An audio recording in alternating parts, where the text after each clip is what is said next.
Assalamualaikum warahmatullahi wabarakatuh. Perkenalkan nama saya Riani dengan nomor induk mahasiswa 190302717. Di sini saya akan melakukan uji ANOVA dan uji regresi linier sederhana dan berganda.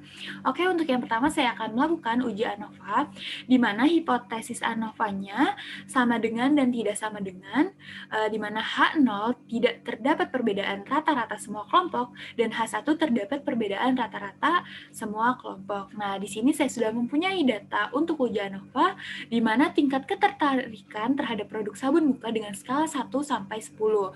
Dan di sini terdapat produk A, B, dan C dengan jumlah responden 30 responden. Nah, bisa kita lihat di sini ada 30 responden. Langsung aja kita ke SPSS. Nah, untuk di variable view, di sini saya sudah memasukkan data dari produk dan responden, di mana untuk di produknya saya masukkan desimalnya ada 0, dan untuk values-nya itu 1 sama dengan produk A, 2 sama dengan produk B, dan 3 sama dengan produk C.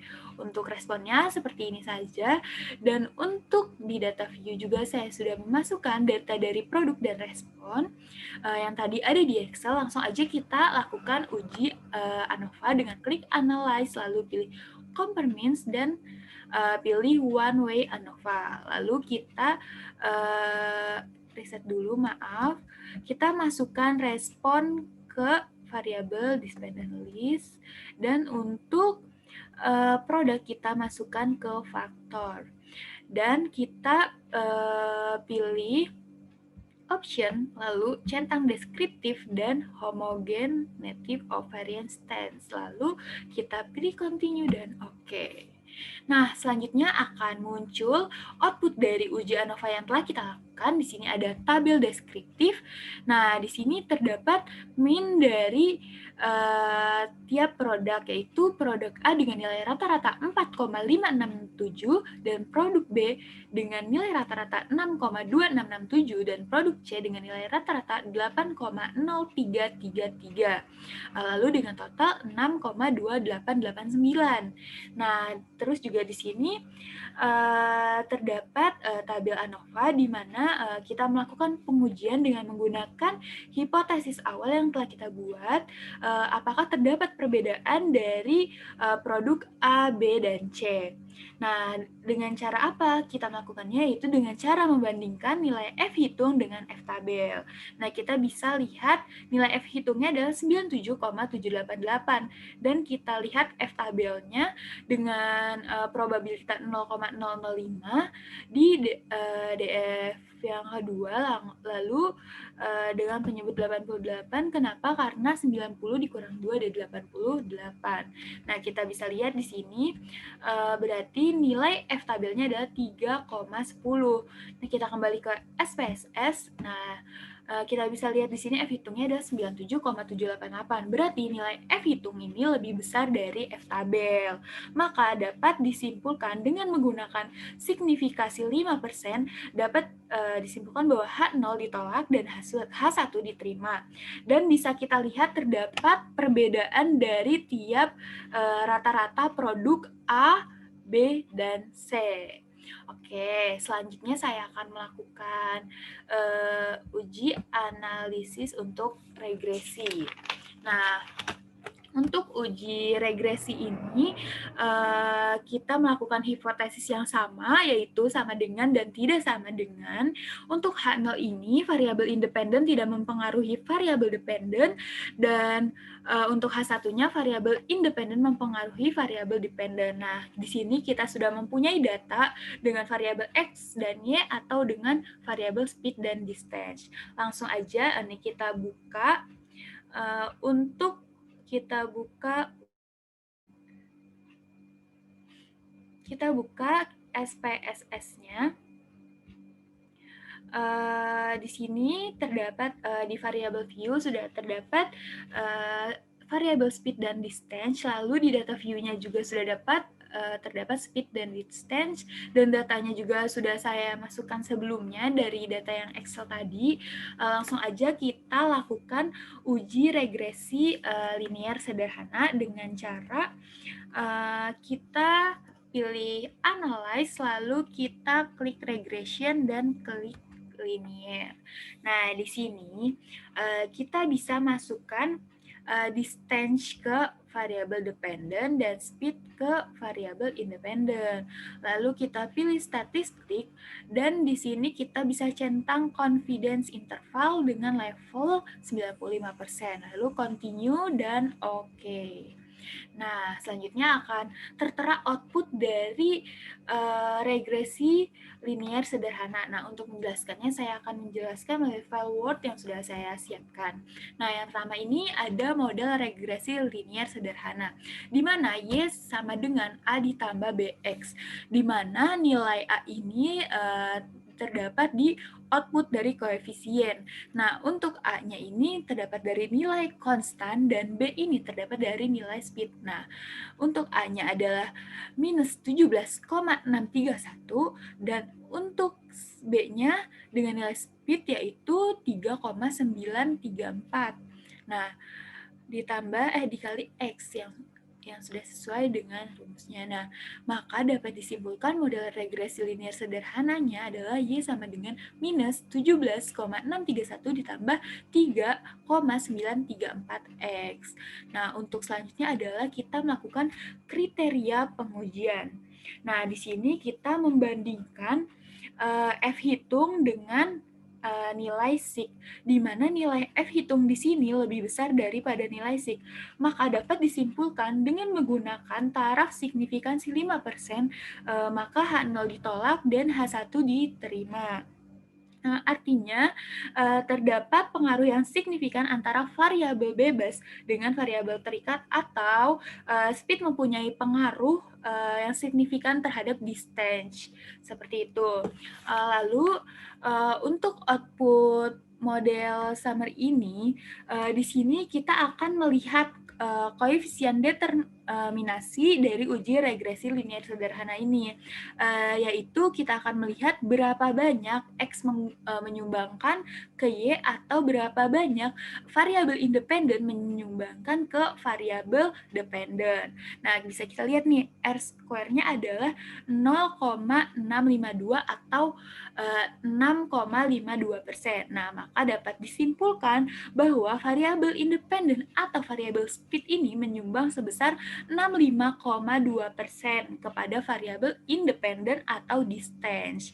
Nah, untuk 34,8%-nya ini dipengaruhi oleh variabel-variabel atau faktor-faktor lainnya. Seperti itu untuk uji regresi sederhana. Nah, selanjutnya kita akan melakukan uji regresi linier berganda. Nah, bisa kita lihat nih, di sini kita menggunakan cara yang sama dengan sebelumnya.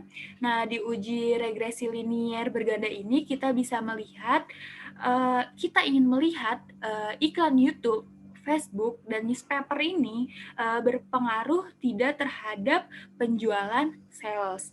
Langsung aja kita ke SPSS. Di sini saya sudah memasukkan di variabel view YouTube, Facebook, newspaper, dan sales-nya.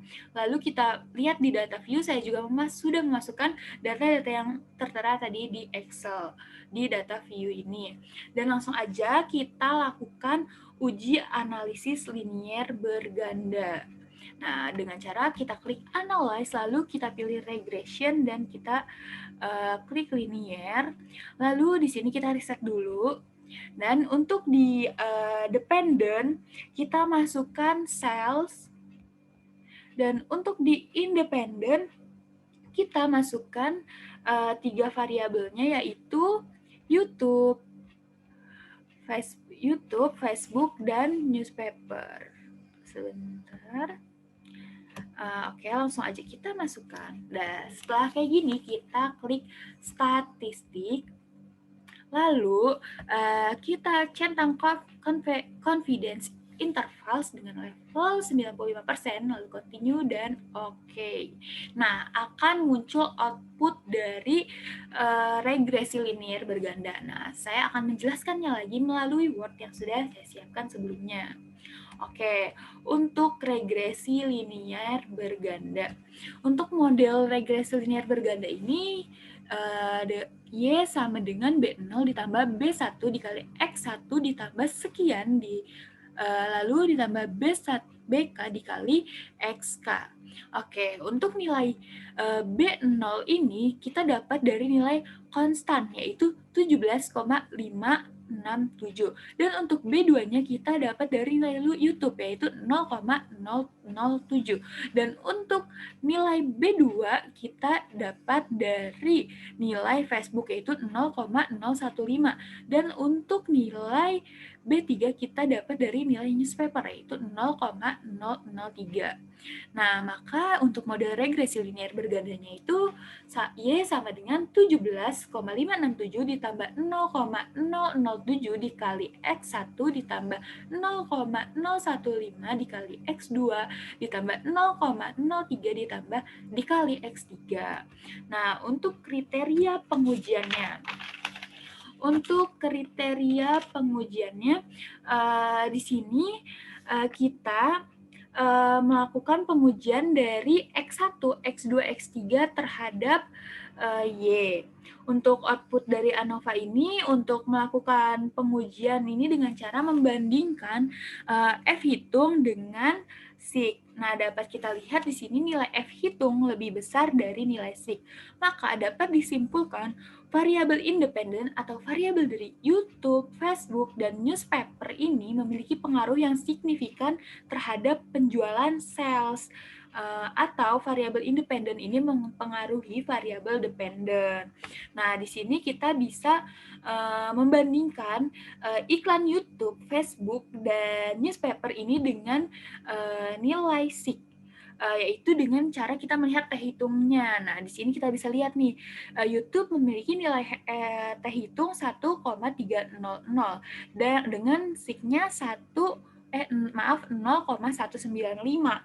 Maka dapat disimpulkan bahwa YouTube ini mempengaruhi secara signifikan terhadap penjualan. Dan untuk Facebook ini teh hitungnya 0,484 dan SIG-nya 0,629. Maka dapat disimpulkan bahwa Facebook ini tidak mempengaruhi secara signifikan terhadap penjualan sales. Nah, untuk newspapernya, teh hitungnya adalah 0,195 dan SIG-nya 0,846.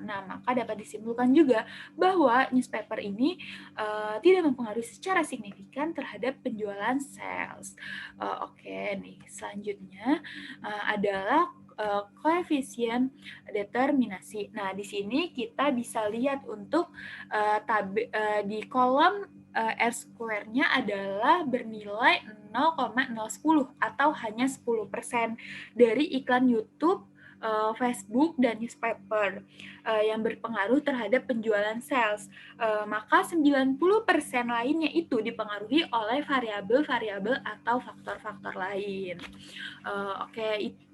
Segitu dari saya mengenai uji ANOVA dan regresi linear sederhana dan berganda.